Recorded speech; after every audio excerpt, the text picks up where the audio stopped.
ಸ್ನೇಹಿತರೆ ನಮಸ್ಕಾರ. ನೀವು ನೋಡ್ತಾ ಇದ್ದೀರಾ ಟೆಕ್ನಿಕಲ್ ತಪಸ್ ಯೂಟ್ಯೂಬ್ ಚಾನಲ್.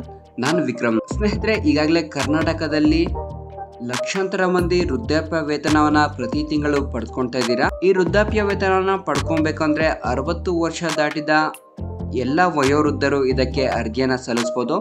ಆದರೆ ಕೆಲವೊಬ್ಬರಿಗೆ ಈಗಾಗಲೇ ವೃದ್ಧಾಪ್ಯ ವೇತನ 600 ರೂಪಾಯಿ 800 ರೂಪಾಯಿ ಬರುತ್ತೆ, ಅಥವಾ ಇನ್ನು ಕೆಲವರಿಗೆ 1200 ರೂಪಾಯಿ ಬರುತ್ತೆ.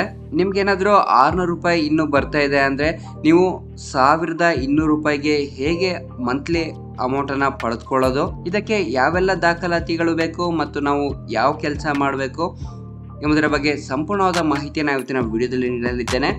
ಹೀಗೆ ಹೆಚ್ಚಿನ ಉಪಯುಕ್ತ ವಿಡಿಯೋಗಳನ್ನು ನೋಡಲು ನಮ್ಮ ಟೆಕ್ನಿಕಲ್ ತಪಸ್ ಯೂಟ್ಯೂಬ್ ಚಾನಲ್ ಮರೆಯದೆ ಸಬ್ಸ್ಕ್ರೈಬ್ ಮಾಡ್ಕೊಳ್ಳಿ ಅಂತ ಹೇಳ್ತಾ ಬನ್ನಿ ಹಾಗಾದರೆ ಇವತ್ತಿನ ಮಾಹಿತಿಯನ್ನು ತಿಳಿದುಕೊಳ್ಳೋಣ. ಹೌದು ಸ್ನೇಹಿತರೆ, ನಿಮ್ಗೆ ಈಗಾಗಲೇ ಗೊತ್ತಿರೋ ಹಾಗೆ 60 ವರ್ಷ ದಾಟಿದ ವಯೋವೃದ್ಧರು ಇಂದಿರಾ ಗಾಂಧಿ ವೃದ್ಧಾಪ್ಯ ಯೋಜನೆಯಡಿ ಅರ್ಜಿಯನ್ನ ಸಲ್ಲಿಸಿದಾಗ ಅವರಿಗೆ 600 ರೂಪಾಯಿ ಅಥವಾ 800 ರೂಪಾಯಿ ಹಣ ಬರ್ತಾ ಇರುತ್ತೆ. ಅದೇ ವಯೋವೃದ್ಧರು 65 ವರ್ಷ ದಾಟಿದ ನಂತರ ಅವರು ಸಂಧ್ಯಾ ಸುರಕ್ಷಾ ಯೋಜನೆಗೆ ಒಂದು ಅಪ್ಲಿಕೇಟ್ ಆಗ್ತಾರೆ. ಅಂದ್ರೆ ಸಂಧ್ಯಾ ಸುರಕ್ಷಾ ಯೋಜನೆಗೆ ಅರ್ಜಿ ಸಲ್ಲಿಸಿದ ನಂತರ ಅವರು ಮಾಸಿಕವಾಗಿ 1200 ರೂಪಾಯಿಗಳನ್ನ ಪಡೆದುಕೊಳ್ಳಲು ಒಂದು ಎಲಿಜಿಬಲ್ ಆಗ್ತಾರೆ ಅಂತಾನೆ ಹೇಳ್ಬೋದು. ಹಾಗಾಗಿ ಅಂತ ವೃದ್ಧರು ಇಂದಿರಾ ಗಾಂಧಿ ವೃದ್ಧಾಪ್ಯ ವೇತನ ಯೋಜನೆಯಿಂದ ಹೇಗೆ ಸಂಧ್ಯಾ ಸುರಕ್ಷಾ ಯೋಜನೆಗೆ ಬದಲಾವಣೆ ಮಾಡಿಕೊಳ್ಳೋದು ಎಂಬುದರ ಬಗ್ಗೆ ಸಂಪೂರ್ಣವಾದ ಮಾಹಿತಿಯನ್ನ ತಿಳಿದುಕೊಳ್ಳೋಣ. ಏನಿಲ್ಲ ಸ್ನೇಹಿತರೆ, ನೀವು ಬಹಳ ಸುಲಭವಾಗಿ ಕೆಲವೊಂದು ದಾಖಲಾತಿಗಳನ್ನ ನೀವು ಒದಗಿಸ್ಬೇಕಾಗುತ್ತೆ. ಮೊದಲನೇದಾಗಿ ನೀವೇನು ಇಂದಿರಾ ಗಾಂಧಿ ಸುರಕ್ಷಾ ಯೋಜನೆ ಅಡಿಯಲ್ಲಿ ಅರ್ಜಿ ಸಲ್ಲಿಸಿದಾಗ ನಿಮ್ಗೊಂದು ಆರ್ಡರ್ ಕಾಪಿ ಕೊಡ್ತಾರೋ ಅದರ ಒಂದು ಜೆರಾಕ್ಸ್ ಪ್ರತಿಯನ್ನು ಇಟ್ಕೊಬೇಕಾಗುತ್ತೆ.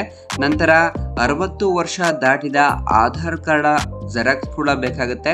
ಇದಾದ ನಂತರ ಯಾವ ಬ್ಯಾಂಕ್ ಖಾತೆಗೆ ಹಣ ಬರ್ತಾ ಇತ್ತೋ ಅದರ ಜೆರಾಕ್ಸ್ ಪ್ರತಿ ಮತ್ತು ನಿಮ್ಮ ಸರ್ಕಾರಿ ಆಸ್ಪತ್ರೆಯಲ್ಲಿ ಒಬ್ರು ಗೆಜೆಟೆಡ್ ಆಫೀಸರ್ ಇರ್ತಾರೆ, ಅವರಿಂದ ನಿಮ್ಮ ವಯಸ್ಸಿನ ದೃಢೀಕರಣ ಪತ್ರಕ್ಕೆ ಸಹಿಯನ್ನು ಕೂಡ ಹಾಕಿಸಿದ ನಂತರ ಇಷ್ಟು ದಾಖಲಾತಿಗಳನ್ನು ನೀವು ಕ್ರೋಢೀಕರಿಸಿದ ನಂತರ ನೀವು ನಿಮ್ಮ ಹತ್ತಿರದ ನಾಡ ಕಚೇರಿ ಆಗಿರ್ಬೋದು ಅಥವಾ ತಾಲೂಕು ಕಚೇರಿಯ ಪೆನ್ಷನ್ ಡಿಪಾರ್ಟ್ಮೆಂಟ್ಗೆ ಹೋಗಿ ಅಲ್ಲಿ ನಿಮ್ಮ ಮಾಹಿತಿಗಳನ್ನ ನೀಡಿದ ನಂತರ ನೀವು ಅರ್ಜಿ ಸಲ್ಲಿಸಿದ ಮುಂದಿನ ತಿಂಗಳಿಂದ ನಿಮ್ಮ ಬ್ಯಾಂಕ್ ಖಾತೆಗೆ 1200 ರು ಹಣ ಜಮಾವಣೆ ಆಗಲಿದೆ.